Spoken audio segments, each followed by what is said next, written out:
Since the baby was born, I've been wanting my husband to come home early and help with the childcare and housework, but he's hardly ever around. On top of that, lately I've noticed he's been spending more on his appearance, something he never cared about before. I sensed something was off and my suspicions turned out to be right. One day I heard him talking to someone on the phone in our bedroom. Yeah, let's meet at the train station tomorrow morning at 9, okay? Oh, I'm so excited I don't even want to end this call.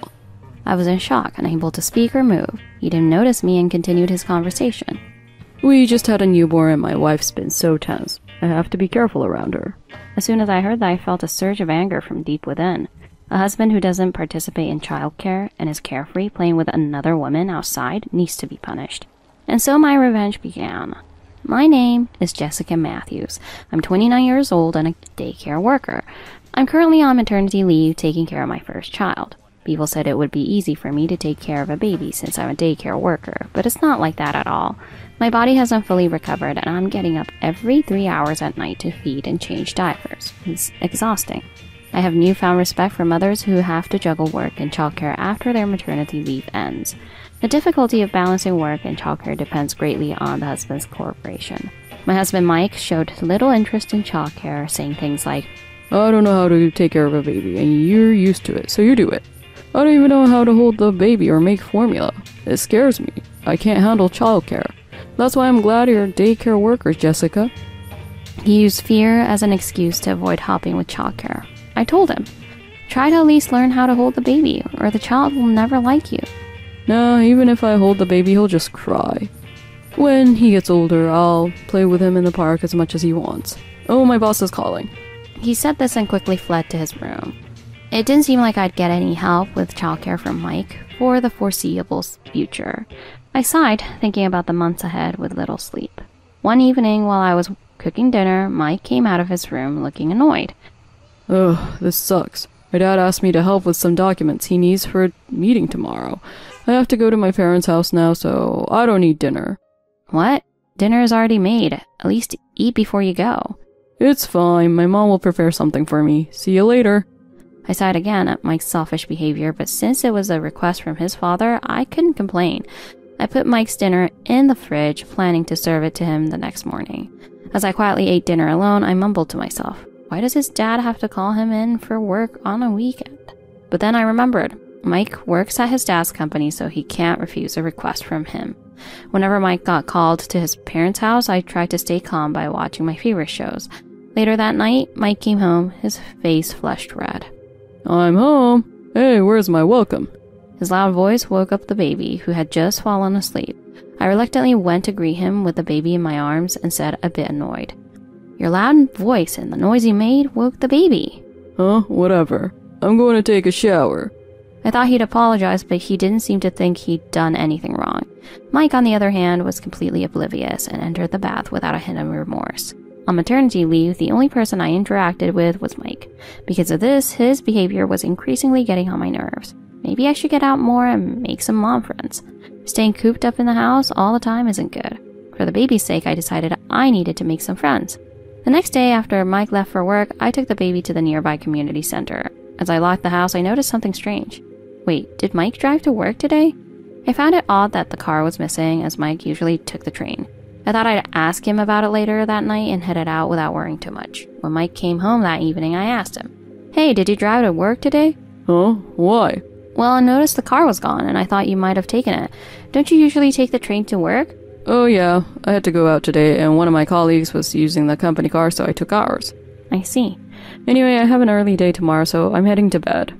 He quickly finished eating and took his dishes to the sink before retreating to his room. Later that night, around 2 a.m., I discovered something unbelievable. As usual, I was up making formula for the baby. I noticed light coming from Mike's room and heard him talking. At first, I thought he might be on a call with a friend or talking to himself while playing a game. But then I heard him say something that made me stop in my tracks. Yeah, let's meet at the station at 9 tomorrow morning. I'm so excited I don't want to hang up. I wish this trip could last forever. I just want to spend all my time with you, Lisa. I froze, my eyes wide open in disbelief. Not realizing I was there, Mike continued talking. Yeah, we've got a newborn at home, so I have to be careful around my wife. She's been really on edge lately. It's like she's a completely different person compared to when we were dating. I feel like I married the wrong woman. Hearing Mike's overly affectionate tone, I knew he was cheating. My feelings for Mike instantly turned cold. I thought he was working hard for our family, but that was just my naive assumption. In reality, he was working to fund trips and dinners with his mistress. Now that I know Mike's actions weren't for our family or our child, there was only one thing left to do. For the sake of my child's happiness, I needed to separate from Mike. While Mike continued to excitedly discuss his upcoming trip with his mistress, I quietly went downstairs. "Sorry, sweetie," I whispered to the baby as I prepared the formula. As I returned to my room, I could still hear Mike's cheerful voice talking to his mistress. "Yeah, let's start with that cafe you like, and then we can go wherever I want." He sounded so happy. But once this trip was over, he'd face the consequences. The next morning, Mike got up humming a tune. I greeted him as usual. "Good morning. Breakfast is just some toast today." "Yeah, thanks." His response was a stark contrast to the loving tone he'd used with his mistress the night before. He changed into his suit, pretending he was heading to work, and left the house. "I'm off. Oh, by the way, some colleagues and I are getting together tonight. I might stay over, so don't wait up." "Got it. Be careful not to drink too much." I played along with his obvious lie. After he left, I watched him from the balcony. I saw him happily singing as he drove off, clearly going on a trip with his mistress instead of work. I thought about confronting him when he got back. I spent the day plotting my revenge on Mike. That afternoon, I received a call from my father-in-law, Brian. "Oh, Jessica, I'm sorry to bother you, but have you seen Mike? I've been trying to reach him, but he won't answer his phone." I knew where Mike was, but I decided to play dumb. "Hasn't he gone to the office?" "No, he took the day off for the baby's 3-month checkup." Realizing that Mike had lied about his whereabouts, I felt a wave of disbelief. However, I kept my composure and agreed to help Brian find him. "If it's for an important document, leave it to me." I called Mike, knowing exactly where he was. Unsurprisingly, he didn't answer my first call, so I kept calling until he finally picked up on the 10th attempt. "What the hell? Stop calling me. I'm in a crucial meeting right now, so don't call again." "Oh, I'm sorry. He hung up on me mid-sentence, not even bothering to listen. He really wanted to enjoy his time with his mistress. This behavior was beneficial to me. I reported every detail of our conversation to Brian, who was understandably furious. Mike said he was in a meeting and told me not to call him. I even recorded our conversation and sent it to him. Brian replied quickly, saying he could hear the sounds of a hot spring resort in the background. He deduced that Mike had gone on a trip without informing anyone. Mike had lied to his employer and used the family excuse to get out of an important meeting. When he finds out his secret's being exposed, he'll be in deep trouble. I made sure to point out the oddities in Mike's behavior to Brian. Mike claimed to have taken time off for me and the baby, yet we haven't been taken anywhere. This prompted Brian to suspect the existence of another woman. I also sent him the recording of Mike's late-night conversation with his mistress. In the recording, Mike spoke poorly of me and the baby while discussing their upcoming trip. The next day, Brian called again during lunch to update me. "I'm sorry to have kept you waiting, but here's what happened today. As soon as Mike arrived at work, I called him into my office." "What's this about, Dad?" I asked him about the trip he'd taken instead of attending the important meeting. "How did you find out about that?" Mike was visibly shocked, his face turning pale. I decided to question him further. He tried to deny everything, saying it was a coincidence he and his mistress took time off on the same days. But when pressed, he slipped up. He knew details about her time off that he shouldn't have known if they weren't involved. Eventually, he broke down and admitted to everything. I also found out he had forced himself on a junior employee who was his mistress. "It's not like that. She came on to me." The mistress, Lisa, was also called in. Both denied responsibility, trying to blame each other. Ultimately, both were transferred to distant branches. Mike to the smallest, most remote office, and Lisa to warehouse management position.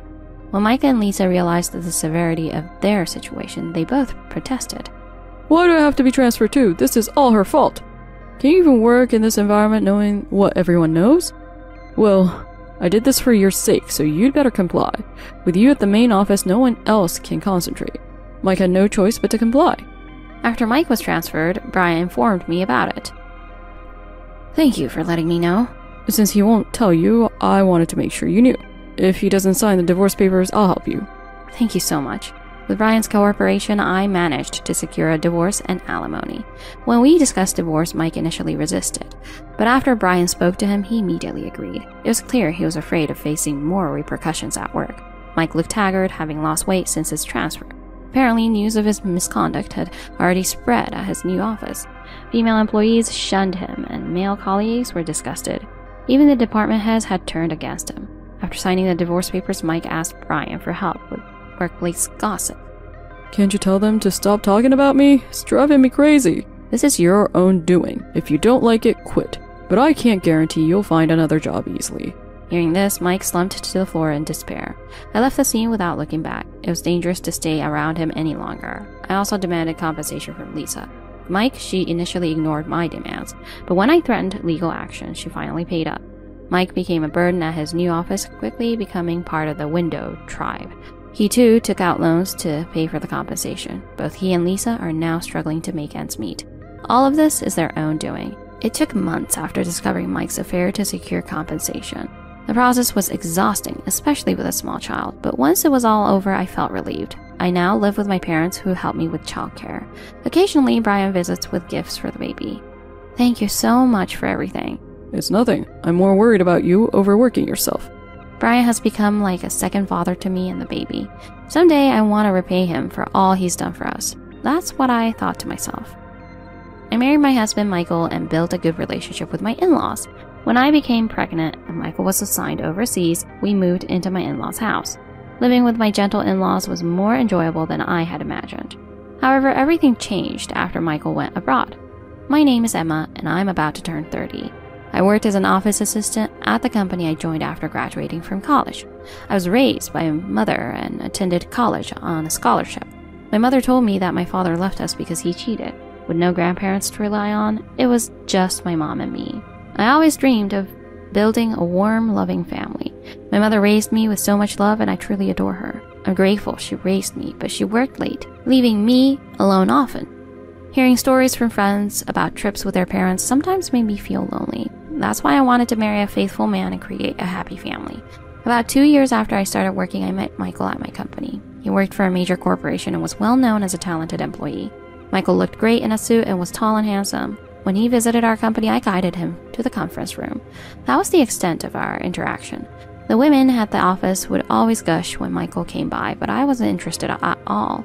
I had a preconceived notion that good-looking men were more likely to cheat. To me, he was just another business contact. A few months after we first met, we ran into each other again at the library. I had always loved reading and frequently visited the library instead of buying books. As I reached for a book, Michael happened to reach for the same one. I didn't look at him closely, but he recognized me first. Aren't you Emma from the company? I was surprised he remembered my name despite our brief encounter. He smiled warmly, and I realized he had remembered my name. I hadn't expected him to remember my name since we barely spoke before. I was taken aback, but tried to excuse myself politely. This author is fantastic, isn't he? He liked the same author I did, which made me unexpectedly excited. Without thinking, I eagerly responded, "Oh yes, absolutely. I've read this book multiple times." I stopped, realizing I had spoken too enthusiastically. Michael chuckled, and I felt a bit embarrassed. I can tell you really love it. Would you mind recommending some books to me? We ended up spending about an hour in the library together. After that, whenever Michael came to our company, he would strike up a conversation with me. Eventually, we naturally exchanged contact information and began dating. Michael was 5 years older than me, making him 29 at the time. He was already trusted with big projects and might be assigned overseas soon. Even though we started dating, I couldn't quite believe that such a handsome, kind, and capable man would be interested in me. One day I asked him a question that had been on my mind. Why did you decide to date me? I love that we share a passion for books, but mostly I just feel at peace when I'm with you. His sincere words embarrassed me, but I was incredibly happy. Michael was honest and straightforward. After dating for about a year, we decided to move in together. Michael wanted to get married right away, but I didn't want a quick divorce. I suggested living together first to see how things would go. I didn't want to rush into marriage without truly knowing him. Michael agreed without any hesitation. I don't think I'll change how I feel about you, but I respect your feelings. Let's try living together. So Michael moved into my apartment, which he suggested himself. If you moved to my place and things didn't work out, you wouldn't have anywhere to go back to. If I move, it's easier for me to leave if it doesn't work out. Not that I see that happening. Hearing things like this from Michael only made me fall for him more. However, I knew marriage wasn't always so sweet. I had seen my mom struggle after her divorce, which made me cautious. I wanted to see Michael's true self by living with him. Our life together was fulfilling and happy every day. I cooked since I got home earlier, and Michael would always clean up afterward. He would compliment my cooking even when I messed up, and he did chores without me noticing. I changed the drain covers in the bathroom and kitchen. He took care of small tasks around the house without being asked. Instead of judging him, I worried if I could keep up with his perfection. One day he came home with a huge amount of Valentine's sweets, which surprised me. I knew many women would be interested in him, so it made sense, but I couldn't help feeling a bit jealous. Let's eat these chocolates together after we finish yours. I want to tell them my wife helped pick their gifts. It was at that moment I realized I couldn't imagine being with anyone else. A year after moving in together, we decided to get married. We went to meet Michael's parents, who I assumed would be very proper. They must be, having raised such a perfect son. I was quite nervous. Michael's family home was in a peaceful area with a big house and a garden. It was surrounded by nature with very clean air. Welcome, thank you for coming all this way. His mother greeted us warmly, making me feel welcome. She was beautiful like him, and his father was tall and smart-looking. Michael was an only child and seemed to have been adored by his parents. The house was filled with family photos from when Michael was young.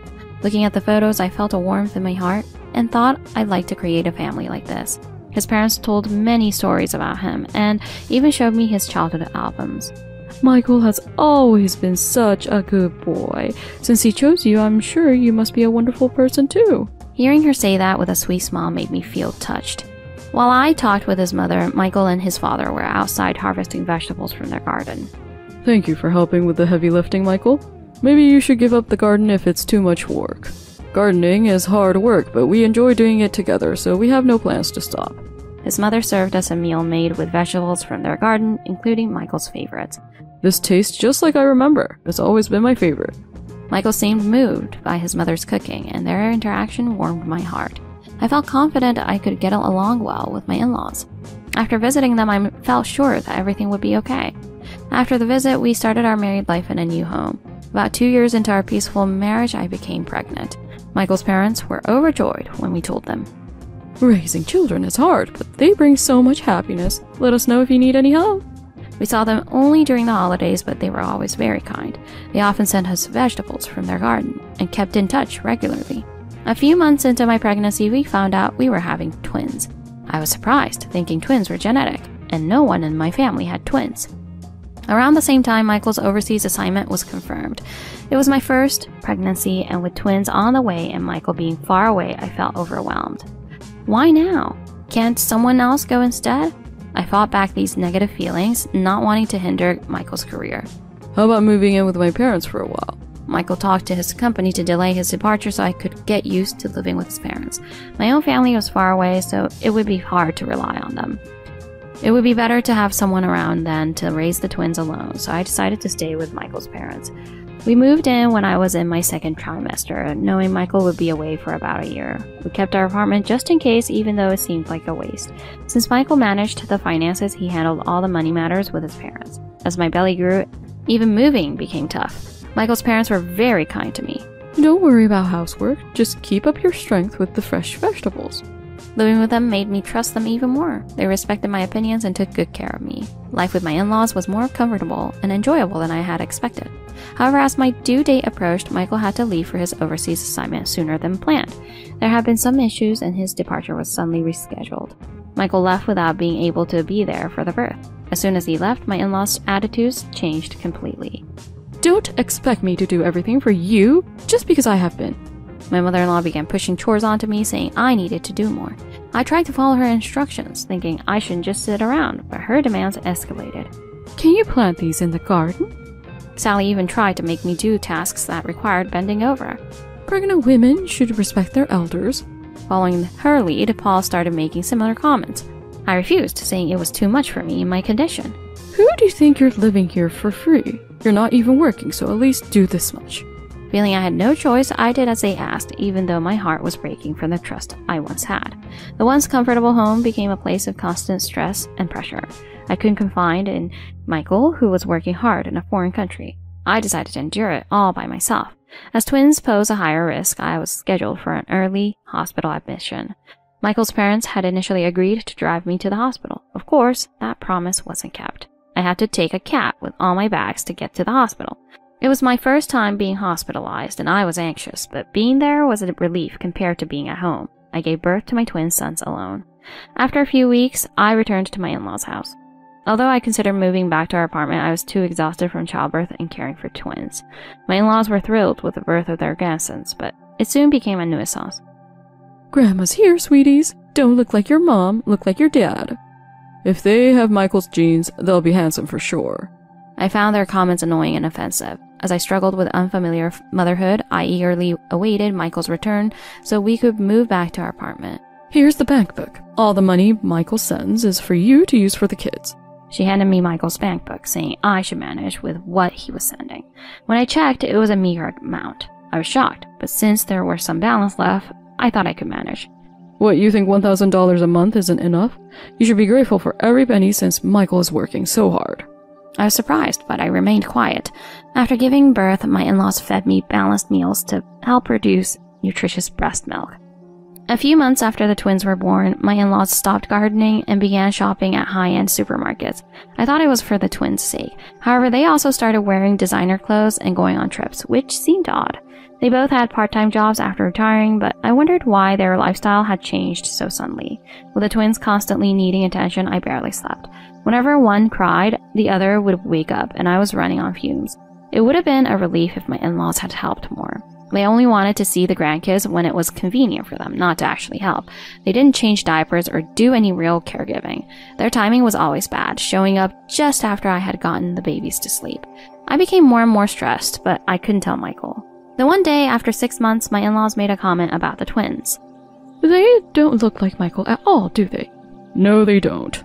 I couldn't ignore their constant criticism and felt I had to say something. They will change as they grow. Of course, they're Michael's and my children. My in-laws were not pleased and went even further. Are you sure they're Michael's kids? Maybe you were fooling around? How about a DNA test? Oh no, I don't want to waste money on that. Unfortunately, they just look like you, Emma. They laughed mockingly, and I was furious. Michael is a good son, but he doesn't have an eye for women.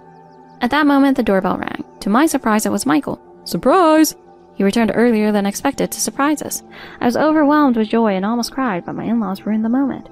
You should have told us you were coming back. Aren't the twins cute? They're so attached to me. They each held one of the twins, who were just peacefully asleep for once. I wanted to shout that they usually cry nonstop and are never this calm, but I held back. They're even cuter in person. From today on, I'll be here with you. Michael had been keeping up with the babies through pictures and videos I sent him daily. Knowing I could now raise them with Michael made me feel lighter. As soon as Michael was back, my in-laws' behavior changed again. Emma, you must be tired. We'll watch the twins while you take a nap. Yes, leave it to us. They had never once helped with childcare, and their false kindness angered me. I'm so glad to see you taking care of the twins so well. We should continue living here. Why don't you stay with us permanently? Emma can focus on raising the kids, and Michael can perform better at work. Seeing my in-laws act all high and mighty made me imagine a future of continued cohabitation, which chilled me to my core. You don't look well. Are you feeling alright? Before I could answer, my in-laws chimed in. Raising twins is hard work. No wonder she's not feeling well. Go rest, Emma. Don't worry about the kids. We'll take care of them. You're both amazing. I'm grateful you're here. I'll make up for the time I wasn't around. Watching them chat, I felt nauseated and decided to take a nap. Lying down, I couldn't sleep, filled with my anger at my in-laws' behavior. Then a thought struck me. Why did Michael only send $1,000 a month for living expenses? My savings were enough to get by, but where was the rest of the money going? Did he send it directly to Sally's account? Remembering their sudden lavish spending, I felt something was off. Holding the bank book, I went to the room where Michael and my in-laws were. Michael, I wanted to talk about the finances. My in-laws' expressions immediately changed at the mention of money.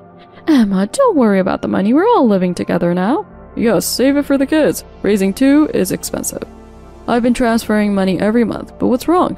My in-laws tried to change the subject, but I pressed on. Thank you for working so hard, but $1,000 isn't enough to live on. Oh, did you misread the numbers because of sleep deprivation? I've been sending $3,000 a month. Exhausted from parenting, I doubted myself and checked the bank book again, but no matter where I looked, there was no sign of $3,000 being deposited. I showed it to Michael, who made a shocking revelation. This isn't even the account I've been depositing money into. Sally had given me a different bank account. I realized my in-laws had been scheming, and anger surged within me. What's going on here, Sally? My in-laws, clearly nervous, tried to calm me down. Oh, Emma, calm down. Your hormones must be all over the place after giving birth. Let's talk about the twins' development instead. Michael would love to hear about that. Unable to hold back any longer, I told Michael everything that had happened while he was away. I noticed the garden was neglected, and the house seemed more luxurious, but I didn't expect you were using Emma's money. I entrusted you with a bank account to send living expenses while I was away. Michael said he had told his mother to give me the bank book once I settled after the birth. But that bank book was not the one I received. Michael, angered by the betrayal, confronted his parents. Bring me the bank book I've been sending money to right now. Michael was calm but angrier than I had ever seen him. My in-laws, intimidated by his tone, quickly brought the bank book. It showed $3,000 deposited monthly, but each amount was promptly withdrawn. Where's the money? You didn't spend it all, did you? My in-laws then brazenly admitted their actions. Yes, we spent it all. Emma didn't deserve $3,000 a month for doing nothing. We were managing everything here. Exactly. Someone like her isn't worthy of Michael. She doesn't even work, so why does she need $3,000? My in-laws tried different pins until they guessed the correct one. I couldn't believe my ears. No matter the reason, taking someone else's money without permission is wrong. This money was meant for Emma and the kids. I sent $2,000 for you as well, didn't I? I was shocked to hear this from Michael, meaning my in-laws had $5,000 to spend each month. We only treated Emma nicely because you were here. Without you, we couldn't keep up the act. Michael makes good money. He can afford it. Learning how much Michael was sending, they felt working daily was a waste of time. They had taken a bank book Michael opened in his childhood and given it to me, then sent only $1,000 while they lived lavishly. I never imagined it would come to this. I'm disappointed in you. He began packing up immediately. Where are you going? We're leaving this house right now and won't be coming back. Don't contact us again. My in-laws tried to stop him crying, but Michael didn't listen. We packed up and left their house. Back in our apartment, I finally felt like I could breathe again. Living at my in-laws had been suffocating. I'm sorry I made you endure this alone. Michael hugged me tightly. I was relieved he trusted me over his parents. We decided to cut ties with them completely. Later, we learned from the news that Michael's parents were arrested. They had embezzled money from their respective jobs and satisfied with the money Michael was sending.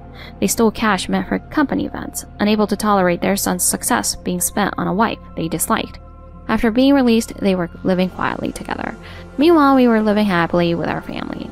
Michael was supportive with both parenting and housework. He always checked in to see if I was overdoing it, making me feel truly cared for. The twins were growing up well, and I was planning to return to work once they started daycare. At first, I thought I was blessed with a wonderful husband and in-laws, but now I realized they only treated me kindly because Michael was around. It wasn't because they liked me. I'm sad about that, but I'm glad I found out their true nature early on. When my sons grow up and marry, I hope to maintain a good relationship with their wives and not depend on my sons. I want to support them in becoming independent.